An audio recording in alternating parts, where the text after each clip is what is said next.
Happy birthday, Grace!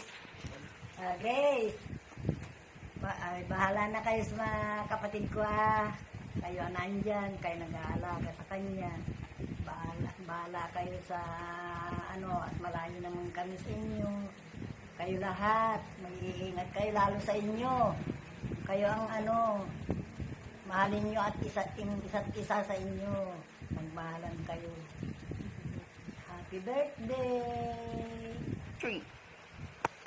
Happy birthday, Grace! Sana bigyan ka pa ng mahal na Panginoon ng mahabang buhay at saka good health. Maraming salamat sa pag-aalaga mo sa pinsan ko, si Rodel. Alam mo naman yan, sobrang mahal namin yung mga magkakapatid na yan. At saka si Uncle, bahala ka na rin sa kay Uncle. At saka ikaw, alagaan yung sarili mo din. At saka thank you sa sobrang pagmamahal mo sa family ko. Maraming salamat. I love you. Happy birthday.